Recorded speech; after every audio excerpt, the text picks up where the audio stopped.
He simply couldn't move a muscle. These days, it was almost all he could do to simply breathe, and he was only able to accomplish that because his captor let him. A servant had to moisten his eyes daily and attend to his other needs because he couldn't do anything else himself. How long had it been? How long since he first encountered that thing? How long since it broke him? Since he was confined to this hospital, he could no longer remember.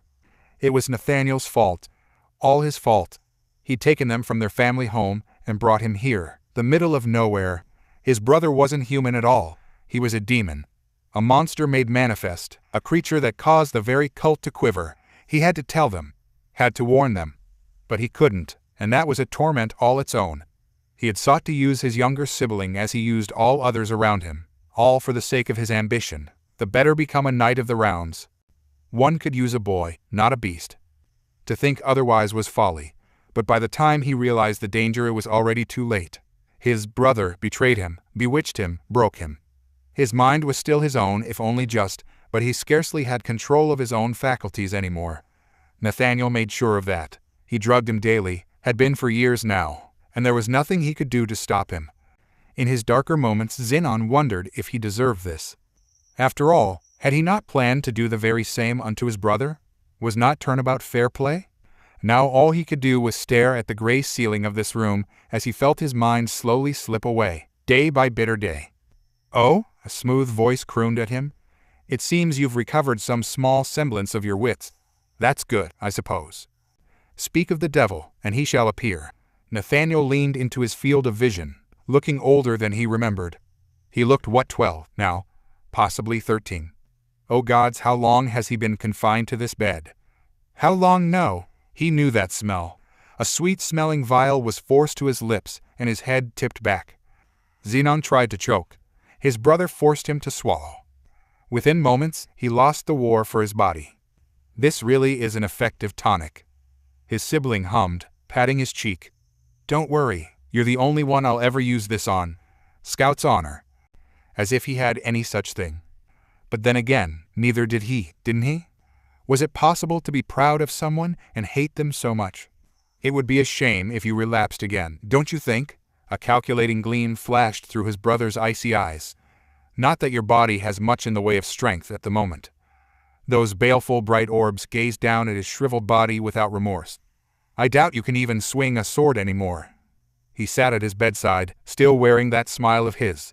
"You'll be pleased to know that Mother has finally passed on the last of your rights and titles to me. By the way," Zenon grit his teeth, "I sold of most of your belongings off, naturally." His right hand waved oh so flippantly as he said that last bit. "I didn't have any real need for them, and they netted me a tidy sum. Thanks for that. I was able to outfit Sarah properly thanks to your generous donation. She likes wearing black, you know?" Zenon seethed. His left hand twitched, fingers longing to lock around his brother's throat and squeeze. Nathaniel saw it and leaned back with a pleased noise. "Still some fight left in you, eh? You. So you can force the odd word out when you try." A finger tapped his sunken cheek. "If by some chance you do shake this off and recover, you're welcome to try and kill me again. But next time I won't be so merciful." That finger sharpened into a claw, biting down until BLD bubbled up under his finger. "It would be a shame in an accident ended your life altogether." He picked up pillow and held it over his head. "Diamond brat of a brother. Kill me." "Here?" the boy blinked, then set the cushion aside. "Now? Today? No, you're not going to die for a very long time, Zenon. You see, I've made a few more friends since we saw one another last."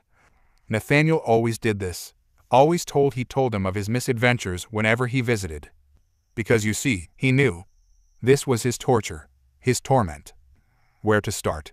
Well, you should know I'm good friends with Princess Iris now. Not so her sister, Alexia. She's feisty, that one. Whiskered cheeks dimpled in a wry smile as Zenon foamed at the mouth.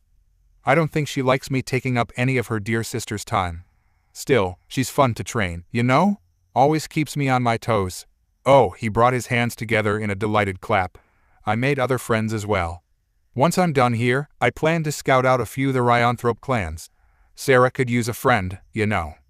Zenon made a strangled noise, more like a reedy whisper than a groan. Now, don't make a fuss. We're just getting to the good part."